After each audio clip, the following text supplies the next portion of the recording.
अब सवाल यह भी उठता है कि रूस यूक्रेन संकट में भारत की भूमिका क्या होगी। पूरी दुनिया आप जानते हैं इस वक्त दो धड़ों में बटी हुई दिखाई देती है। ऐसे में भारत किसके साथ खड़ा होगा, रूस के साथ या फिर अमेरिका के साथ? संयुक्त राष्ट्र में भारत ने अपनी तरफ से अपना रुख साफ किया।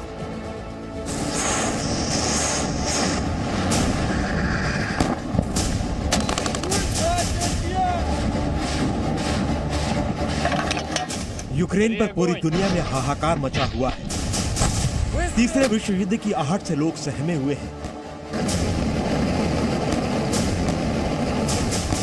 ऐसे में सवाल पूछा जा रहा है कि भारत का स्टैंड क्या है।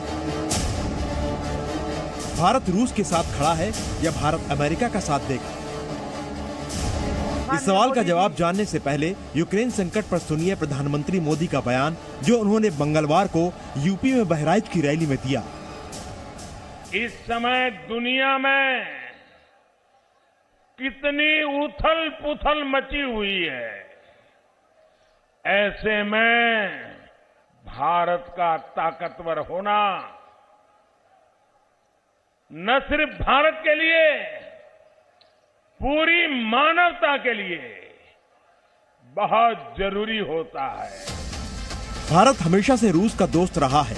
रूस से Bharat S-400 missile defence system का खरीदार है, लेकिन अमेरिका के भी भारत के साथ अच्छे रिश्ते हैं।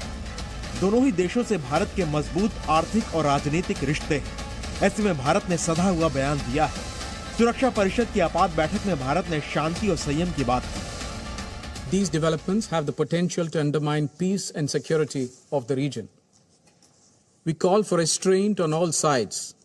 The immediate priority is de-escalation of tensions, taking into account the legitimate security interests of all countries and aimed towards securing long-term peace and stability in the region and beyond. Bharat ने रूस Ukraine तनाव के बीच अभी तक खुद को अलग रखा है। भारत का रुख साफ है, तनाव कम होना चाहिए। दुनिया को एक और विनाशक युद्ध में झोंका नहीं जा सकता। जो यूक्रेन का मामला है, भारत यही चाहता है कि किसी तरीके से शांति स्थापित हो और बातचीत के द्वारा इसका समाधान निकाला जाए, यह भारत चाहता है। अमेरिका के राष्ट्रपति मिस्टर बाइडेन ने यह कहा है कि हम रूस के प्रेसिडेंट पुतिन से बातचीत करने को तैयार हैं। यदि दोनों की बातचीत होगी तो मैं तो आश्वस्त हूं कि कोई न कोई समाधान निश्चित रूप से निकलेगा। भारत का जहां तक पक्ष है, भारत शांति चाहता है। साल 2014 में भी भारत के सामने आज जैसी ही स्थिति थी। तब रूस ने हमला करके यूक्रेन से क्रीमिया को अपने में विलय कर लिया था। तब भारत ने किसी की परवाह किए बगैर रूस का साथ दिया था। भारत ने क्रीमिया के विलय को मान्यता दी थी। यूक्रेन की अखंडता पर यूएन के प्रस्ताव से भारत ने खुद को अलग रखा था। भारत ने कहा था कि ये क्रीमिया के लोगों की पसंद है। भारत ने रूस के खिलाफ प्रतिबंधों का समर्थन नहीं किया था। ये वो दौर था जब मनमोहन सिंह भारत के प्रधानमंत्री थे। उसके बाद नरेंद्र मोदी के भी प्रधानमंत्री बनने पर भी भारत के इस रुख में कोई बदलाव नहीं आया है। भारत मल्टीपोलर वर्ल्ड ऑर्डर की बात करता है।